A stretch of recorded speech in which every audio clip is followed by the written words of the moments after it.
আটা নিছি, এখানে ব্লেন্ডারে নিব। আর এই যে 1 মুঠের মতো ভাত নিয়েছি, সিদ্ধ ভাত। এখানে 2 কাপের মতন পানি দিব। একটা চামচ দিয়ে একটু, যেহেতু আমাদের শুকনা গুঁড়ি নেওয়া হয়েছে, একটু মিক্স করে নেব, ব্লেন্ড করব।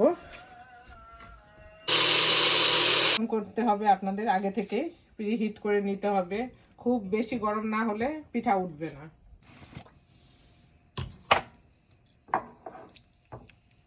এই যে একটু লবণ দিয়ে দিবেন। এই যে বেকিং পাউডার, আমি একটু বেকিং পাউডার দিব, সফট আর ফ্লপি হবে।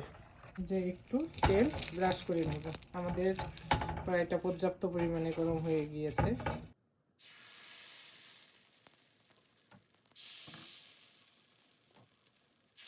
আমাদের যেহেতু যে নলা গুড় না কি যেন বলে, লালি গুড় আমাদের দিকে বলি অবশ্য, তো সেটা নাই, তা আমি একটু খেজুরের গুড় গলিয়ে নিচ্ছি। আপনারা না উল্টাইলেও পারবেন, আমি একটু উল্টিয়ে দিলাম, ওই পাশটা আমি চাচ্ছি একটু সুন্দর করে উঠে আসতেছে। আপনারা যারা দেখুন কতটাই নরম হয়েছে, আপনাদের একটা ভেঙে দেখাচ্ছি আমি। এই যে দেখুন কি সুন্দর হয়েছে গুড়টা, এখানে সুন্দর কালি গুড় হয়ে গিয়েছে।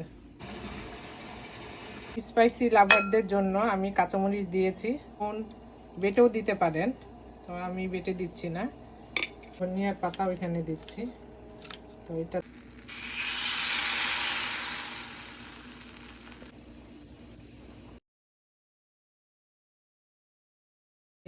এইভাবে খাবেন। আমি একটু গরু মাংস নিয়েছি, একটু গুড় নিয়েছি, আর এটা হচ্ছে ঝাল, এটা হচ্ছে নরমাল।